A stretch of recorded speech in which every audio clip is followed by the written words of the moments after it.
the KD news finally breaks, and Kevin Durant is now a member of the Houston Rockets. Houston and the Phoenix Suns making a trade. KD going to H-Town, and in return, the Phoenix Suns getting Jalen Green, Dylan Brooks, the first-round pick in this year's draft, the number 10 pick, and 5 second-round picks. What'd you think of the deal, man? I think the deal is interesting. It's good for Houston. They needed to get somebody else. Their problem was offense. You saw it late game situations, struggle to score. They needed a guy whose ball they could put their hands in. KD can do that. He still was very efficient last year.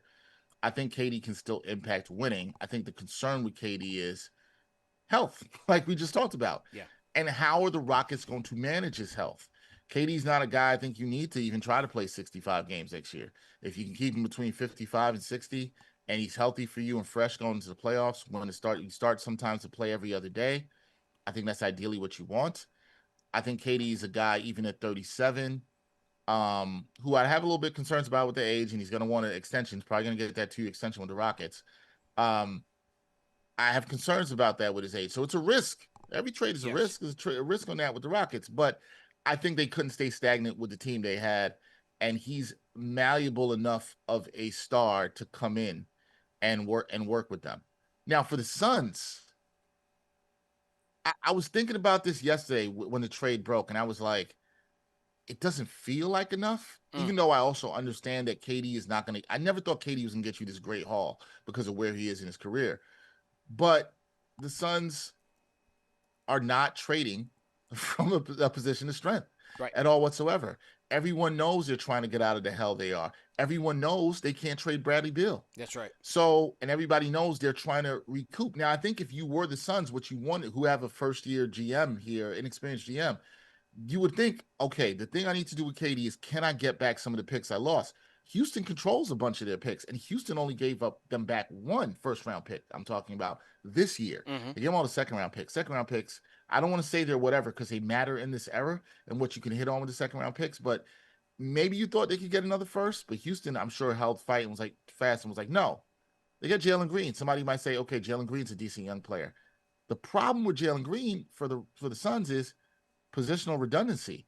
You're playing him now with Devin Booker and Bradley Beal. Where does he fit there? I'm not quite sure. And I don't know if the Suns can move Bradley Beal. Yeah. Bradley Beal's been out here reportedly rejecting every trade possible. So what are they doing there? Dylan Brooks, maybe you're able to flip him somewhere where he wants to try to go and win. And you got Tari Eason. I forgot to mention Tari Eason. Big fan. I'm a fan of Tari Eason. I like him as a role player. I think that's a nice young player to have there. In some way, are you overwhelmed by what the Suns got? No, but they weren't going to get that. Did they probably get as good as they could do? Maybe. But again, everybody knows they're not trading from a position of strength. True. And Matt Ishbia and company are kind of screwed. Now, me personally, I think the Suns really need to blow this whole thing up and move on from Devin Booker. But Devin Booker's 10 toes down there, doesn't want to move, so they're going to rock with that. They had to move on from KD. I think he'll help the Rockets. My concern with him is health. Will he be healthy at the end of the year? Will we see regression from him in his age 37 season? There are concerns there when you're going for an older star. But Houston, they've accelerated in their development. They were number 2 seed in the West, and they identified a need. He's going to help them. Yes. No doubt. He's going to help them. I think him with Sengun. I think it also tells you, last thing I'll say is I think it tells you that they really believe in Amen Thompson, because I got to think that the Suns asked for Amen Thompson. I mean, if I was trading KD, I would have started being like, hey, we want Amen Thompson. And the Rockets surely said no, which I would have said too, right? And they probably were trying to do right by KD. It's a place KD wanted to go. Players like to go play in H-Town. Yeah. All that stuff. But so I think it's a win for the Rockets. It's a okay trade for the Suns. I don't think it's terrible, but I don't think the Suns could have done much better. I don't know what the other offers were around the league. I know Miami was reportedly interested and supposedly didn't want to give up Jaime Jaquez, which I found interesting, there to hold the trade. But I guess it's fine for the Suns. I'd probably give them like a C plus, B minus Yeah, on the trade. I think this is like a B plus, A minus for the Rockets with some risks, but they didn't give up too much. So let's say KD gets hurt next year or something like that. Not wishing that on him. Let's say that happens. You didn't give up that much. You didn't mortgage your future. right. You did all right. Yeah, I mean, from a Rockets standpoint, this was needed. They finished as his number 2 seed in the West. They had an outstanding regular season. Give a lot of credit to Udoka. Their young players emerged on the scene. The Amen Thompson experience is here. I think he's only going to continue to get better as he rounds out his offense. Alperen Sengun making the All-Star team. Fred VanVleet being a leader for that team. But they needed more star power. We knew that. I think me and you both picked Golden State to beat them in the first round. Yep. And Golden State they were okay. They weren't all that great. But they needed a star, number one, for where this team is right now. You needed a star, a vet. You needed much needed shooting help. They were one of the worst shooting teams in the NBA, both in the regular season and in the playoffs. They were not accurate. Low true shooting percentage, low effective field goal percentage, low in terms of three-point attempts, field goal attempts. Like they needed a star, a high-volume, efficient scorer. And so for me, Kevin Durant fits that bill. Yes, he's 37. Obviously, they're going to agree to the contract extension. To me, it's a worthwhile gamble for Houston based on what they gave up. They don't necessarily have a need for Jalen Green, and people. So there's a. I think the debate around Green is very interesting. Some people think he's like phenomenal, and other people think he's just average. I think he has a lot of time to round out his game, but for me right now, he just seems like a very raw and undisciplined scorer that needs to refine his game a bit. So let's see if that's with Phoenix or is that somewhere else. It's not too late for him. He's just getting started. But right now, he just seems like one of those talents that's just like, can he really be an all-star or a guy that you can build a team around? I don't think it's that clear. And I felt like the Rockets saw that and was like, look, we got Sengun, we got Amen Thompson. Those are our youth corner pieces. Jabari Smith took a step up last year. You got shooters like Reed Shepherd coming off the bench. I love Tari Eason. He's a phenomenal defensive wing. So they got a ton of young players where they can afford to take this gamble for KD. You give that up. Dylan Brooks was a salary filler. All right, they won't miss him. All right, yeah, he was a little gritty. He was a little tough. Whatever, he can move on. And then you give up the 5 second-round picks. So for me, for Houston, this was a no-brainer thing to try when we just talked about the parity around the league.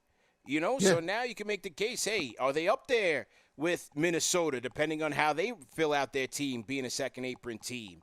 You'll have the Nuggets, you'll have the Clippers. Like, hey, with KD, I think they could be a very good team again. For the Suns, like you said, they really weren't operating from a position of strength.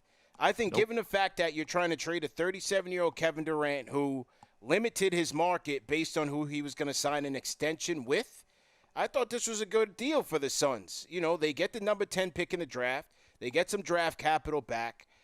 The Green fit is very tricky given he's wedged between Booker and Beal. So do they reroute him somewhere? Do they keep him and have a tryout per se, see how he fits? It'll be left to be seen. And then you get the 5 second-round picks that you can either draft later or try to flip those things. So, for a team that's really trying to get out from under all the knots that they've tied for themselves over the last couple of years, I think this was a good deal for the Suns to get out.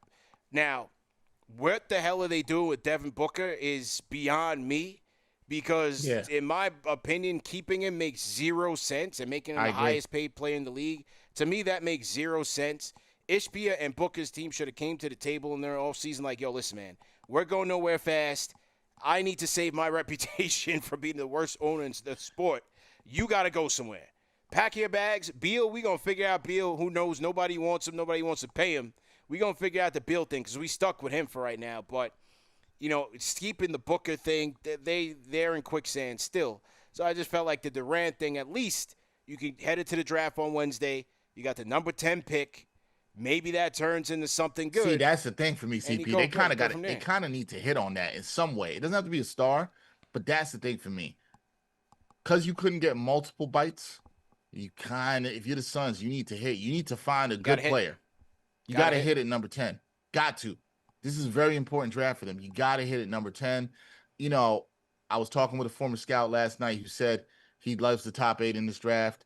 He still thinks you can find some value between 8 and 13, where it gets a little bit trickier, but they got to find a guy at 10. I just think there's a lot of pressure on them to do it because they have limited assets. Yeah. To what you're saying. I didn't mean to cut you off. I'm sorry. No, that was it, man. So, I thought it was an interesting trade. I did think as this thing was dragging out, it was clear, but kind of weird that he didn't want Minnesota. I thought, the Ant-Man dynamic would have appealed to him, them being friends and Minnesota being a good team. But maybe some people say he didn't want to pay the state tax, or maybe he wanted to play for Udoka, or maybe he just saw a better fit with the Rockets. But to me, again, this was a move the Rockets had to make. You couldn't just sit there and try to build with all these young players. You needed somebody to help turn the corner. And if KD's healthy by the time they hit the playoffs next year and all their guys are healthy, I think they're going to be a very tough out and a very interesting team, man. Very interesting. Yeah, I think it's all going to come down to keeping KD healthy. If they keep KD healthy, with his experience, I think he's going to be fine. I think his game ages well. He's already shown some defensive regression. But like I said, he's still a player. If you look at the numbers, he still impacts winning at his age. And I just think he was in a very dysfunctional situation in Phoenix. I don't know what Phoenix is doing, but they got to hit on that. They got to hit on that pick. And if, I read some stuff that they plan to play Green and Booker in the backcourt. I don't know about that. I don't know, because you and I have the very same evaluation of Jalen Green. I was high on Jalen Green coming out to draft. I just want to be very clear. But I have not been as impressed with his development, and I understand that all development isn't linear. So, like you said, there's a great possibility maybe he figures it out in Phoenix, maybe it's someplace else. I think it would be better someplace else where he'd have the opportunity to have the ball in his hands a little bit more than it appears he would have with his current Phoenix roster. But, I mean, it's time to – look, you could do worse than getting Jalen Green, the number 10 pick, Tari Eason, who I don't think is just a throwaway in this. And you might be able to flip. Dylan Brooks is going to be valuable. Somebody's going to want Dylan Brooks, man. Somebody might want him to, see if he can help a team in terms of veteran leadership. So, yeah, we'll see.